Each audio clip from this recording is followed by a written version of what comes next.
Chapter 16. The evening of May 23rd was warm and sultry.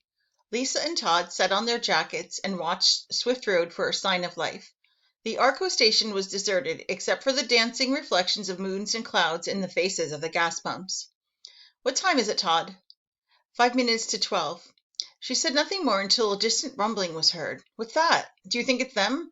They peered intently into the darkness. Finally, the sounds took form. A convertible with its top down led the procession.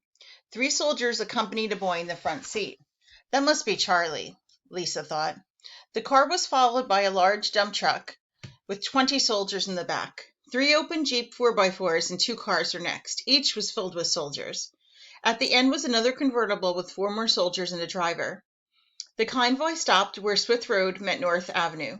For a few minutes, everything was dark and silent. "What's the matter? Why isn't he signaling?" Todd asked. Then a light flashed from the lead car. Todd and Lisa counted the seconds. 10, 30, 60. There was another flash of light, then another. When the signal had been repeated 12 times, Lisa and Todd walked across North Avenue and approached the first car. "Charlie, it's good to see you." She shook his hand and was in command again. "Gather all your soldiers around the Jeep in the middle, quickly, and tell them to be quiet." None of the soldiers, not even Charlie, knew what was planned for the night. They all wanted to cheer when they heard the voice above them on the roof of the Jeep. We have a long wait ahead. At daylight, we'll start a tour. It will be our first trip away from Glen Ellen. We'll visit other cities in search of an army. When we find one that we think we can trust, then we'll make a deal with them to help us recapture Glenbard. We'll go to Lombard first, then to Villa Park, and then to Wheaton. If we can't find what we want, we'll try other cities. But "You there," she said impatiently to a restless soldier. "Did you hear what I said?" He didn't answer. "Pay attention to what I'm saying. We can't take any chances tomorrow. Who knows what we'll find out in those other towns? There might be armies that will try to kill us on the spot. We must be ready, and we can't make any mistakes, so pay attention." The soldiers rested for a time when Lisa and Charlie sat by the gas pumps discussing the plan. When they agreed on a better way to do something, they would rouse the soldiers for more briefings. Lisa carried the plan beyond the events of the next day. Her strategy brought them to the morning of May 26, when Charlie's soldiers and a hired army of thousands would recapture the city. The general criticized her. "Lisa, why get ahead of ourselves? Let's make the plan one day at a time." "No, Charlie, we have to plan the entire strategy to make sure everything fits together. Then we can adjust it each day as we need to until the 26th. They spent the whole night talking it through. The soldiers slept, were awakened, then slept again. By morning, the plan was fixed in everyone's mind. The 8 vehicles and the army of 55 were ready. At dawn, the motorcade began the journey to Lombard. The children were tired, and some were frightened by what they might discover in the outside world, but they all kept to their assigned positions in the vehicles. The kids in the towns they passed were more amazed by the long motorcade. Fearing that the brigade had come to do them harm, they ran into their houses. No one in these cities had yet learned to drive. The sight of one moving automobile would have surprised them, but to see 8 cars and trucks filled with armed soldiers made them shudder with fear. The motorcade stopped many times in Lombard. Lisa and Charlie tried to learn who the town leaders were. A few of the less fearful children stayed outside to watch the procession. Charlie would call out to them, "We've come in peace. Who is your leader? Where is your headquarters?" They stopped at least 20 times, but no one would answer Charlie's questions. Lisa and Charlie decided that there was no army in Lombard. The town was dirty and lifeless. The motorcade moved on to Villa Park. What they saw there was something that no one wanted to speak of. It was a town that hadn't survived. Death was everywhere. The children felt its presence in every street of the town, and they didn't need to look inside a single house to know what they would find inside. They drove away silently. In Wheaton, they found a leader, a headquarters, and an army, but not the alliance they were looking for. The general of Wheaton was a cruel, violent boy. "Get your army out of here," he said, "or my men will wipe you out. My name is Scott Donald Many, and I have 200 soldiers." "Scott Donald Many?" a voice called from the ranks. "You look more like me, like Scott Donald Duck." The small army of Glenbard laughed, and Lisa studied the angry general. He was shaking. He chose to ignore the insult. "You'll be smart if you just stay in your own town and don't stick your necks out of it again, ever." Then he told them why. "I'm going to join with the Chicago Army, and we'll be seeing you someday soon. So don't try anything clever, or you'll just give us a good reason to wipe you out right now." Then he began to brag. The Chicago Army is huge. It has more than 2,000 soldiers. When we in other towns join up, it'll have even more, maybe as many as 5,000 by the summer. When we're ready, we'll start to capture towns like yours one at a time until we control the whole state. He talks too much, Lisa thought. But he wasn't finished yet.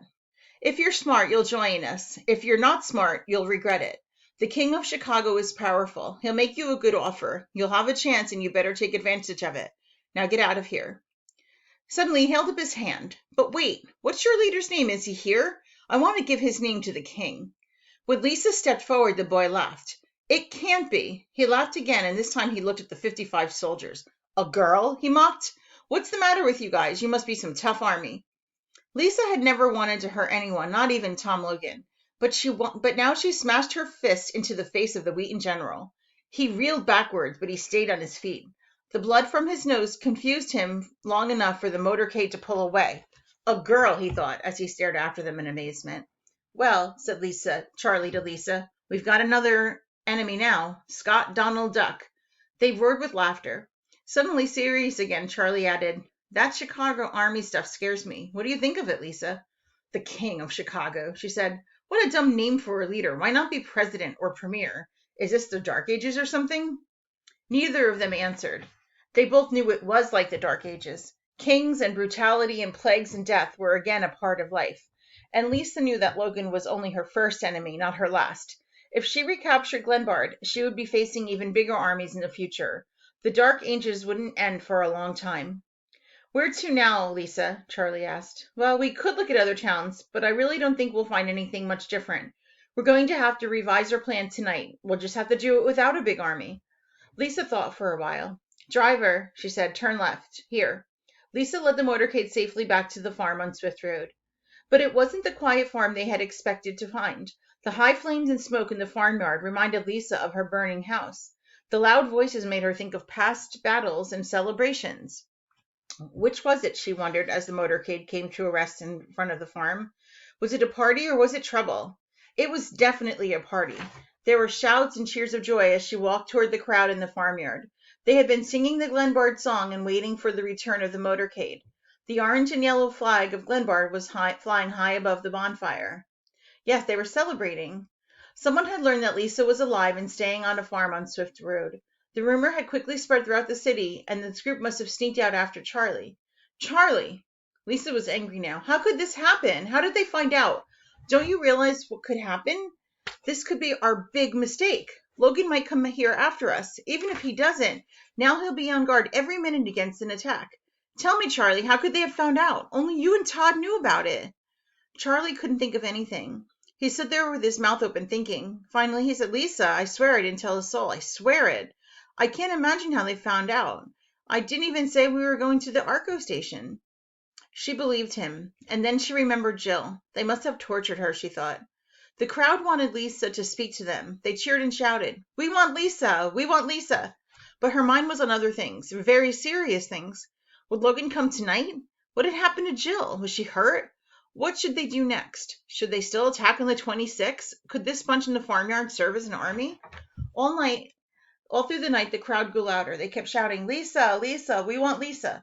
But she didn't speak to them. Instead, she sat alone in a room on the farmhouse and replanned the strategy. The words of caution came back to haunt her. Take no chances. Look at all the possibilities. Mistakes are costly. Think, plan, be logical. Take no chances. Outside, the noise continued. No, she couldn't speak to them yet. When her plan was ready, she would talk. After all, you should only speak when you have something to say. Mysteriously, the crowd was growing larger by the hour. How was it possible? Where did they all come from? From 200, then 300? What had happened at the city? The answer, if she'd had time to look for it, could have been seen on Swift Road, across North Avenue, down the old route to Grand Avenue, and finally past the lake to the castle itself. The roads were filled with a stream of pilgrims carrying their life belongings and food and guns to a leader who had come back from the dead. But in the darkness of her room, Lisa's courage wavered. I'm not what they think, she said to herself. I don't know if we can do it. I just don't know. The moment of weakness left her as she turned her thoughts to the problem, the one she knew she could solve. Enough doubting, she warned herself. I've got to make this plan right, perfect, no chances, no mistakes. All that night and the next day, Lisa kept to herself in the room. Is this the 25th? She wondered. By tonight, I must have the plan ready. The crowd of 300 waited patiently outside in the warm spring air. They never doubted that everything would be all right and that she would figure something out. Todd came to work by her side. Together, by candlelight, they looked at plans and drawings. To those waiting outside, it seemed they would never come out. What are they doing in there? The children asked. Why won't she come out here? Why can't we go get Logan? Charlie assured them, it's an important plan, a very important plan. We can't make any mistakes, and we can't take any chances. You have to trust her. She knows what to do. And when Lisa was ready, when she told them the new plan, it went into effect immediately. In what seemed almost the next moment, the crowd was at the castle. They took positions in the woods and by the walls and in the trees around Glenbard. No one made a sound while Lisa crept through the secret tunnel alone. Would he be in the chamber? Was her gun loaded? Did she have her key ready? Would there be guards? What was wrong? She emerged from the tunnel into the fortress, but there were no guards anywhere, no children anywhere. What was the matter? She was more nervous than she would have been had they been everywhere. She went through the basement. There was no guards, no citizens. Up the stairs to the main floor, nothing. Not a soul anywhere. She went down the corridor. It was deserted, lifeless. She found her way to the old chamber and turned the key. Logan was sitting there as though he had been waiting. Hello, Lisa, he said, and then added, sit down, I want to talk to you. She hadn't expected this. I can't handle your city, Lisa. You win. Your citizens rebelled and just walked out. How could I stop them? What could I do? Lisa, I'm sorry for the shooting. Really sorry. I told them not to shoot. It was an accident. I didn't want you to get hurt. And your friend Jill, they'll tell you that I hurt her too, but I didn't. We just scared her a little. She's safe in a room downstairs. We just scared her, Lisa, that's all. Your citizens found out where you were. I think she told them, and I threatened to hurt her if the others left, but they were too busy running away to hear me. They just walked out. What else could I do? They hated me from the start. What else could I do? Is he asking my opinion? She wondered. Logan seemed spent and weary. He had faced the problems of the city, and he didn't care any longer. He was beaten. Okay, let's talk, Lisa said, and she laid the gun on the table beside the candle. It was a trick. In an instant, he grabbed the gun, aimed it at her, and shouted to a signal of 50 hidden guards, who soon filled the hall outside. For the second time in the history of Glenbard, the gang leader was smiling victoriously at her.